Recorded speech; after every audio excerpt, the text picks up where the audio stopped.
Wild, fast, and nearly impossible to tame. Sounds like a wild animal, right? But in China, these fierce creatures are raised on farms, without fences.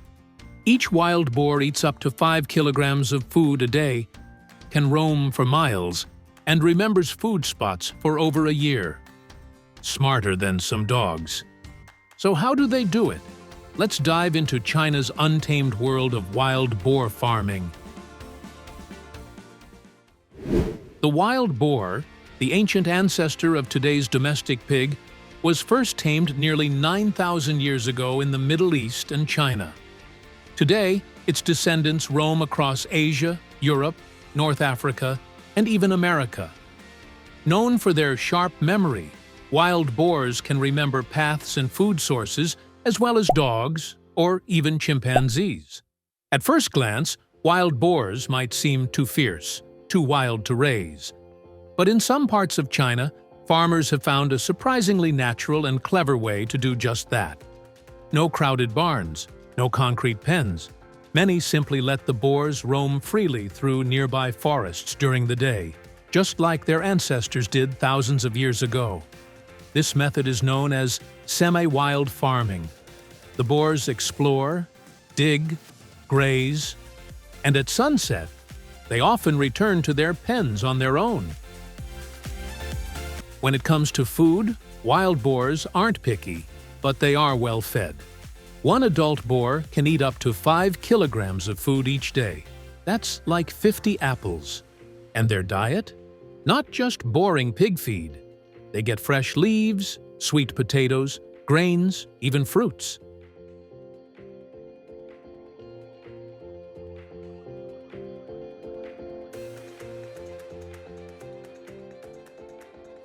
Thanks to their habit of digging through the soil for food, they help loosen the earth, trigger seed germination, and support the natural regeneration of the ecosystem. On some farms, their drinking water is infused with Chinese medicinal herbs, like astragalus or ginseng, to help boost immunity. And the breeds? Farmers pick strong, healthy piglets, usually just a few months old and full of curiosity. These are special hybrids, part wild boar, part domestic pig. The mix keeps the rich, wild flavor of the meat while making the animals a bit easier to manage on the farm.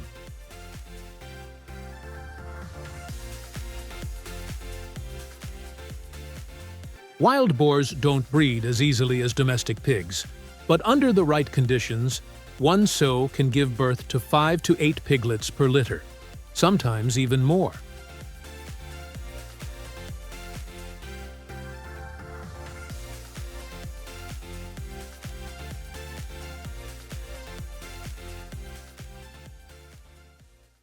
Farmers also tag the piglets' ears to keep track, and, yup, the boys usually get castrated early on. It's for safety and tastier meat later. When wild boar piglets are born, they don't look anything like pigs. They have brown, yellow, and black stripes across their backs, just like tiny baby tigers. Those stripes help them blend in with leaves and grass, hiding from predators. After about 3 to 4 months, their fur darkens, and they start to look like their parents.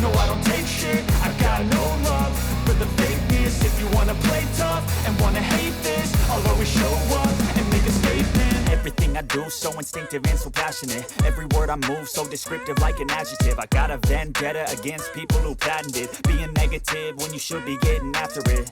But don't be fooled. Even when raised on a farm, wild boars don't lose their wild side. They're smart, cautious, and very fast. Catching one when it's time to sell, that's a real battle. Some farmers even say it takes more skill to catch a wild boar than to raise one. But they keep doing it, not just for the profit, but for the pride. Because in these forests, raising wild boars isn't just farming. It's a tradition, a challenge, and, in a way, a dance between humans and nature. I don't ever slow up, no I don't take shit. got no love for the fakeness. If you wanna play tough and wanna hate this, I'll always show up and make a statement. I don't ever slow up, no I don't take shit. I got no love for the fakeness. If you wanna play tough and wanna hate this, I'll always show up and make a statement. Gonna learn the consequence of being incompetent. Mental health is confidence, dreams and some honestness. Now, let's explore the unique wild boar preparation process in China. First, the whole carcass is dipped into boiling water for a short time, just enough to loosen the coarse hair.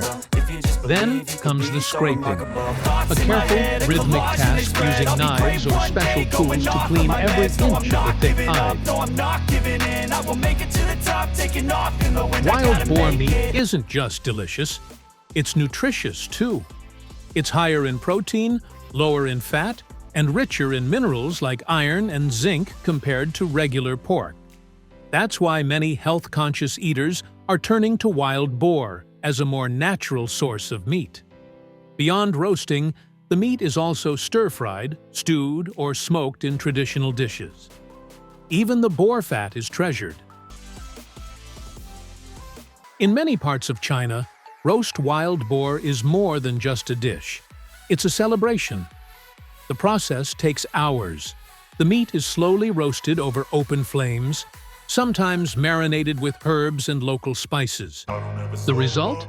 A rich, smoky flavor and crispy skin that locals absolutely love, especially during festivals or family gatherings. No, I don't take shit. I got no love for the fakeness. If you wanna play tough and wanna hate this, I'll always show up and make a statement. I don't ever slow up. No, I don't take shit. I got no love for the fakeness. If you wanna And that's the story of China's wild boar. Fierce, smart, and surprisingly farmed. See you in the next wild adventure. Wild people who patented being negative when you should be getting after it. I got facts over tracks, this and that, spitting slow, spitting fast. I could roast, I could gas, think I'm okay at last, but I don't know if that can erase all the past and the pettiness. A reflection of the emptiness, hilarious. You think you're worth my time, you're delirious, mysterious, because you hide behind a fake exterior, inferior. You know I'll always be. Do you know the amazing prickly pear cactus? A plant that's as impressive for its delicious, nutrient-packed fruit. Prickly pear fruit is not only tasty, but also full of vitamins and antioxidants. Plus, cactus leather uses 99% less water than traditional leather, making it a game-changer for sustainable fashion. In this video, we'll take you from planting and harvesting these spiky plants to turning their fruit and pads into tasty treats and stylish, eco-conscious products.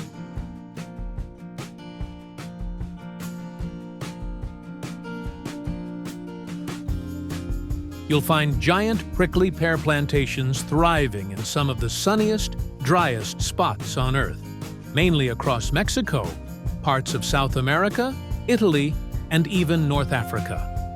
These spiky farms love the heat and don't mind a bit of drought. Actually, they prefer it. In Mexico, where the prickly pear is basically a national treasure, you'll see vast fields of these funky green pads stretching out under the blazing sun. It's like a cactus party out there. Growing a strong, healthy crop of prickly pear cacti isn't just a plant it and forget it kind of deal. It actually takes quite a bit of effort.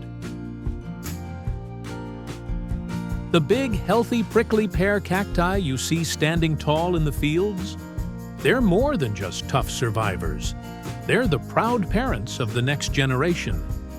Instead of using seeds, farmers usually grow new cactus plants through a clever method called vegetative propagation. They simply take mature pads from the mother plant, let them dry out for a few days. This helps prevent rotting, and then plant them straight into the soil.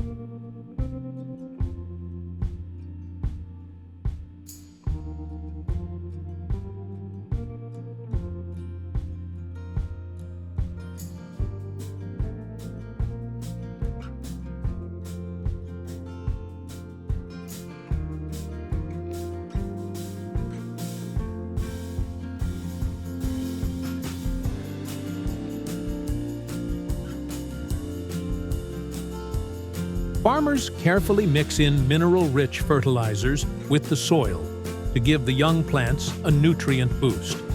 Then, they set up irrigation systems to make sure the cacti get just the right amount of water, especially important in dry climates. Weeds and pests? Yep, those are a problem too. Farmers have to spray carefully to keep things like the cochineal insect, a tiny pest that loves to hide on cactus pads, in check.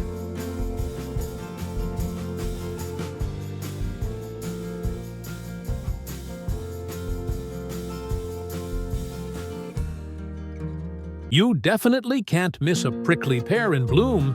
It's like nature showing off. These cacti burst into color during spring and early summer, with big, bold flowers in vibrant shades of yellow, orange, pink, red, or magenta. After those eye-catching flowers fade away, it's fruit time. Prickly pear fruits, often called tunas, start to grow right where the blooms once were. These fruits are oval-shaped, covered in tiny spines, and packed with juicy, sweet tart flesh inside. But not every fruit gets to stay.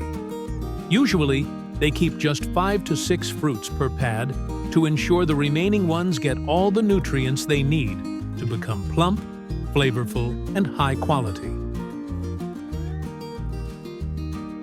Prickly pear fruits are usually ready for harvest in late summer to early fall, when they've reached their full color, whether that's vibrant red, deep purple, or golden yellow, depending on the species. Harvesting them isn't as simple as picking apples. These fruits are covered in tiny, irritating spines called glochids. So farmers come prepared. They wear thick gloves, grab their buckets, and use a sharp knife or tongs to carefully twist or cut each ripe fruit off the pad. Some even use long-handled tools to avoid those pesky spines.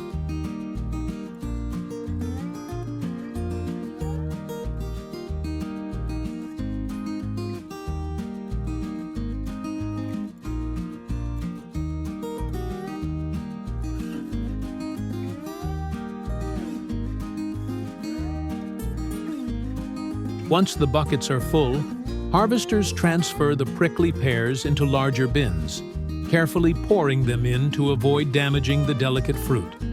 These bins are then loaded onto trucks and sent off to processing facilities, where the real transformation begins.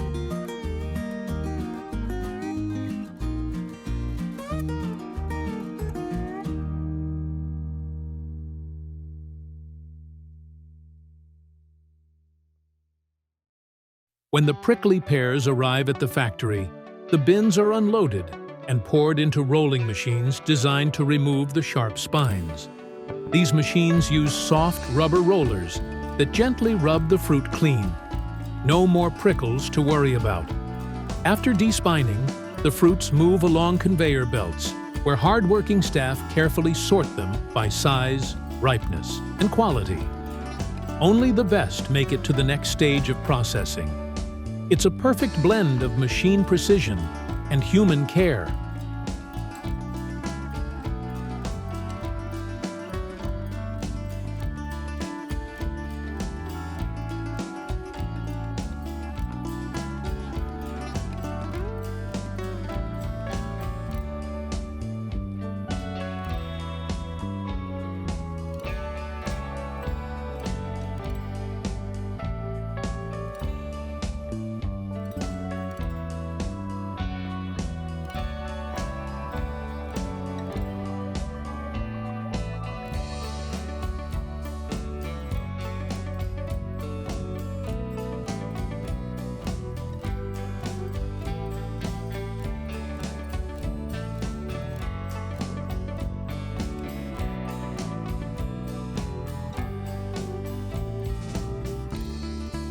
Prickly pear fruit, or tuna as it's called in Spanish, is a favorite in many kitchens. People love turning it into sweet jams, refreshing juices, tangy syrups, candies, and even fermented drinks like prickly pear wine. Some also enjoy eating it fresh, just chilled, peeled, and sliced. Inside this vibrant fruit is a powerhouse of nutrition. It's rich in antioxidants, vitamin C, magnesium, potassium, and fiber. Plus, it contains betalains, the same pigments that give beets their color, which have anti-inflammatory properties.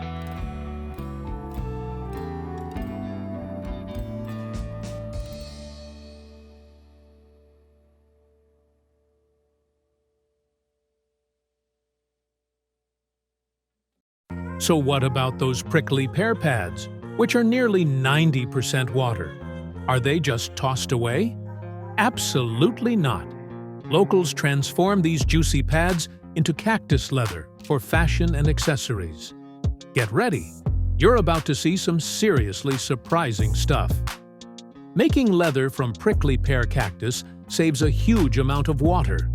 For example, producing one pair of traditional animal leather shoes takes as much water as 109 shower sessions. Meanwhile, cactus leather needs barely any water to grow, so just one shower session's worth of water is enough to make a pair of cactus shoes. That's a game changer for sustainable fashion.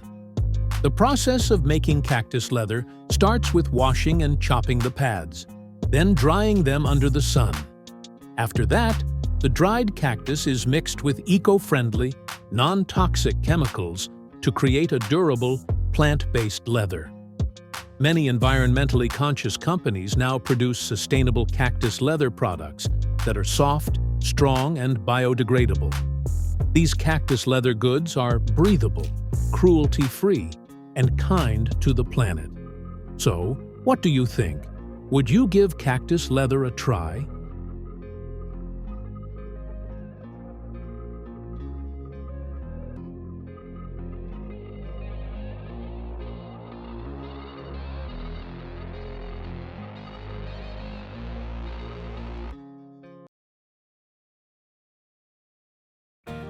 Soft, delicate, and impossibly fragrant.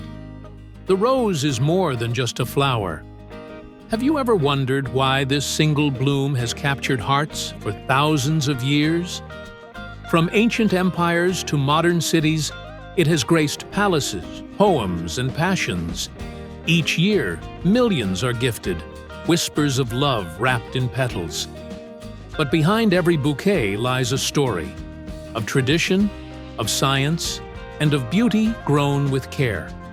Let's uncover the story behind the world's most beloved flower.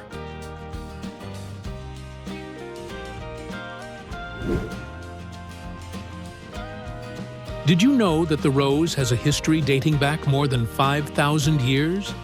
From the ancient gardens of Mesopotamia and Persia to the sacred garlands worn by Roman emperors, the rose has long been a symbol of beauty, power, and reverence.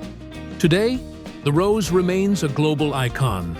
The red rose is the national flower of the United States, while the Tudor rose carries deep historical meaning in England. Each year, on Valentine's Day, Women's Day, and countless romantic occasions, millions of roses are gifted worldwide as timeless symbols of love and beauty. In open-air farms kissed by sunlight and morning dew, a different kind of rose blooms, the kind destined not for vases, but for perfume. These are damask roses, prized for their intense, velvety fragrance. Delicate, fleeting, and utterly unforgettable. Each morning, just after sunrise, skilled harvesters gently handpick the blossoms at their peak. Why so early? Because that's when their essential oils are most concentrated, a race against time and sun.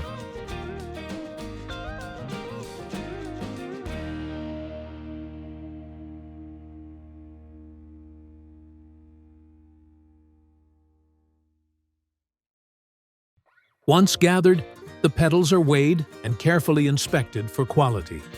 Only the freshest, most fragrant flowers will make it to the next stage.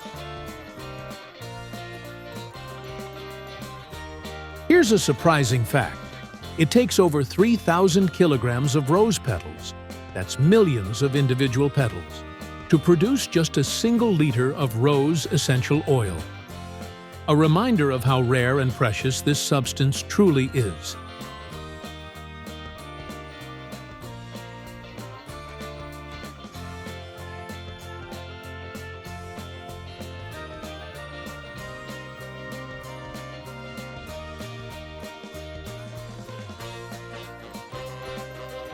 The petals are loaded into massive distillation machines, where steam carefully extracts the oil. Drop by drop, the essence of rose is captured, not just its scent, but its soul.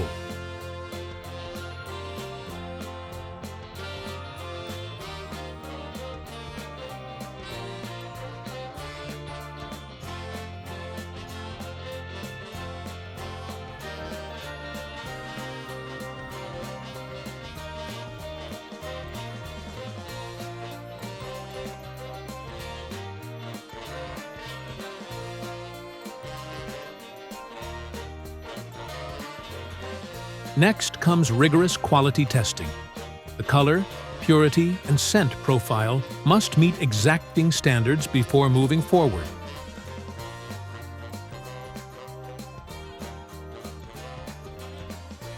Finally, the precious oil is bottled, sometimes as pure rose essence, sometimes as a key ingredient in high-end perfumes, cosmetics, skincare, and even wellness products.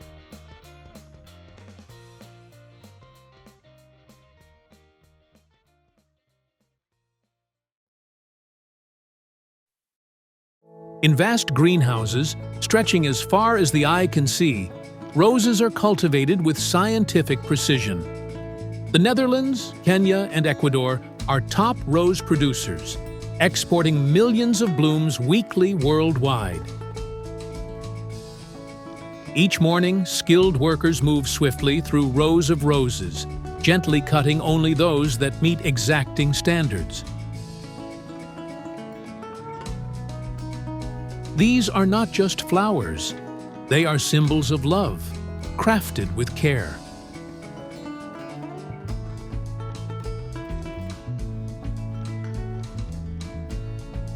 Did you know?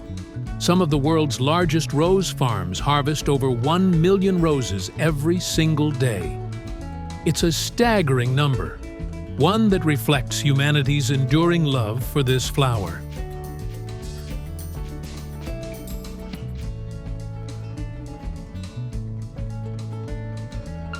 After harvest, the roses begin a fascinating journey. First, they are hand-sorted, each one examined for color, bloom size, and overall condition. It's here that trained eyes spot the difference between beautiful and breathtaking.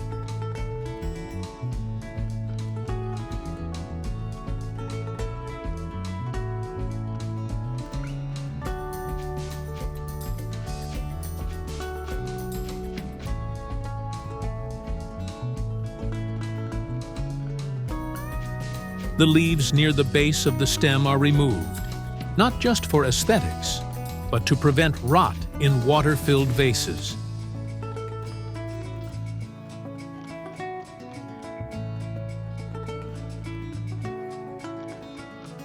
Next, technology takes over.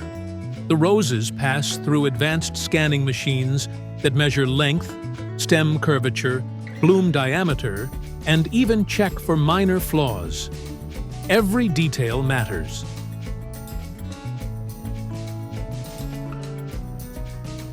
Based on these readings, roses are graded and grouped. Then, high-speed binders carefully bundle them into uniform bunches, ensuring consistency for global shipping.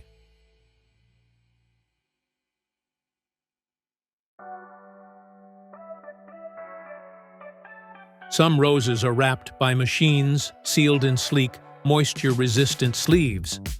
Others, especially those destined for luxury markets, are still wrapped by hand, with gentle touches that preserve the natural grace of each bloom.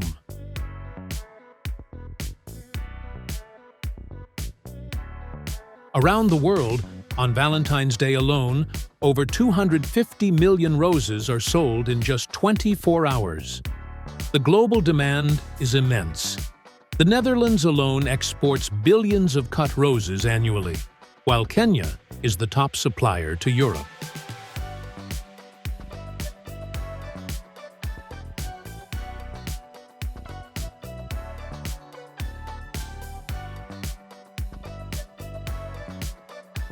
Ever wondered how roses stay fresh after flying 8,000+ miles? Thanks to climate-controlled trucks and cargo holds, blooms from farms in Kenya, Ecuador, or the Netherlands arrive in cities like Tokyo, Paris, and New York, looking flawless, ready to charm. From ancient petals to modern perfumes, the rose remains a timeless symbol of love and beauty. Thanks for watching, and keep blooming with curiosity.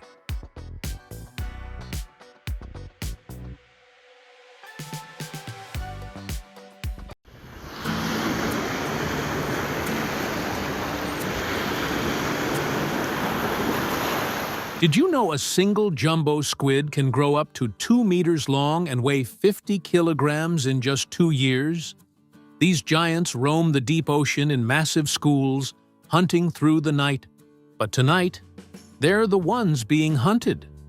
Join us as we explore the daring world of jumbo squid fishing.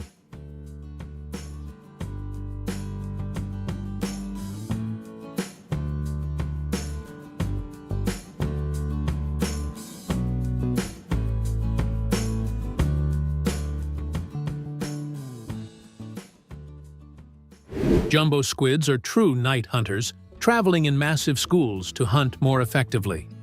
But when food gets scarce, they can turn aggressive, even eating each other. They grow incredibly fast, reaching up to 2 meters long and weighing as much as 50 kilograms. Jumbo squid, also known as Humboldt squid, are typically found in deep waters, mostly off the coasts of South America and Mexico. To catch jumbo squid, fishermen use large commercial vessels. After locating the massive schools of squid, fishermen then use specialized jigging machines to drop multiple hooks into the water. These hooks, equipped with shiny lures, mimic the movements of prey, enticing the squid to strike.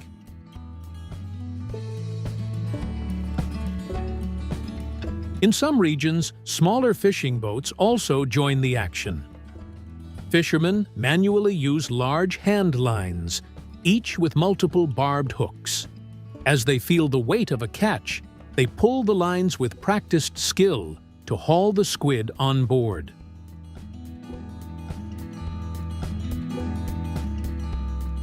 Jumbo squid fishing can be dangerous.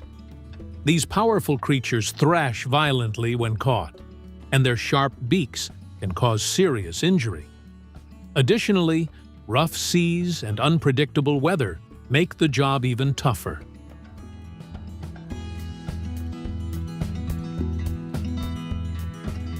Jumbo squid are drawn to the bright lights. At night, powerful LED lights are turned on to attract them.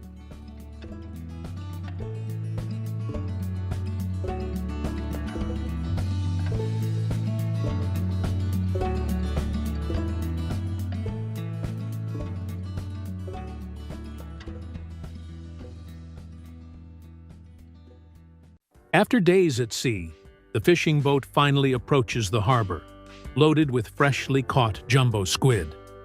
Workers begin unloading the squid from the vessel's cold storage area. The large plastic crates filled with squid are manually moved, carefully stacked to prevent any damage.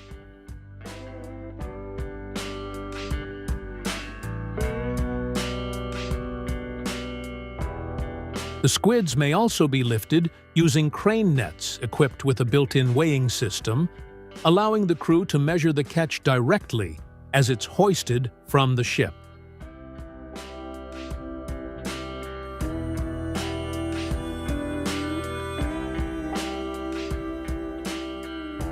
Workers then load the cleaned squid onto refrigerated trucks, and move them to the processing plant.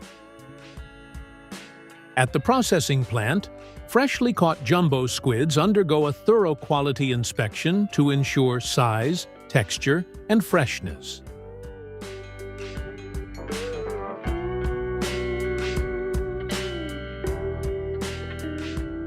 At the filleting station, under a continuous stream of clean water from the spray system, workers skillfully remove the squid's skin, internal organs, and ink sacs.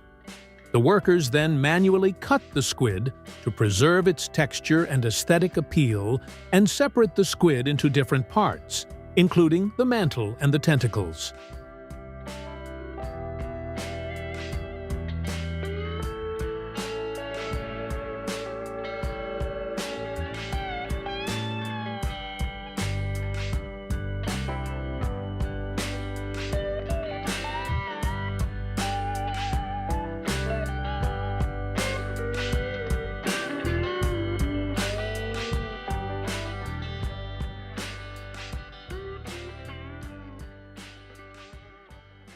The larger squid pieces are thoroughly rinsed to remove any residual fluids and maintain cleanliness.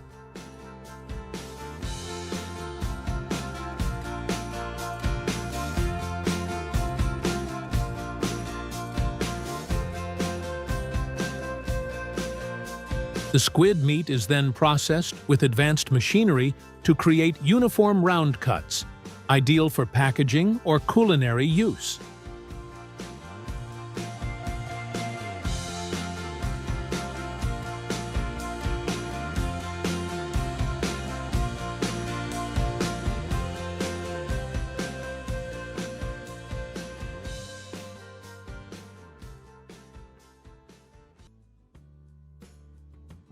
The round pieces undergo a thorough rinse to ensure any remaining debris or surface residue is removed.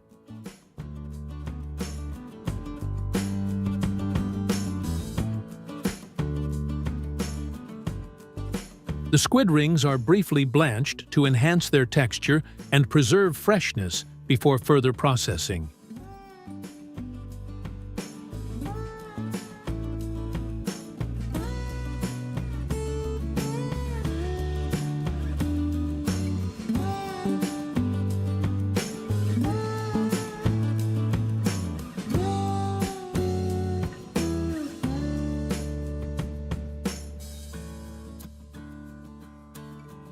The tentacles are briefly blanched to maintain their firmness and improve the texture for further processing. The remaining parts are also processed by cutting them into bite-sized portions, which are then packaged for various culinary uses.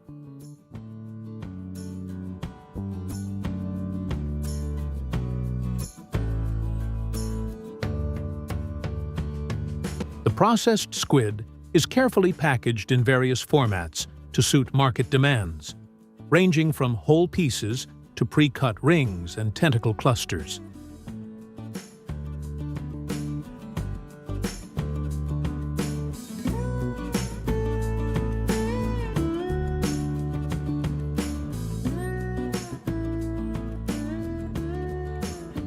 The sealed packages are then moved to cold storage, preserving their freshness until they are ready to be shipped to markets worldwide.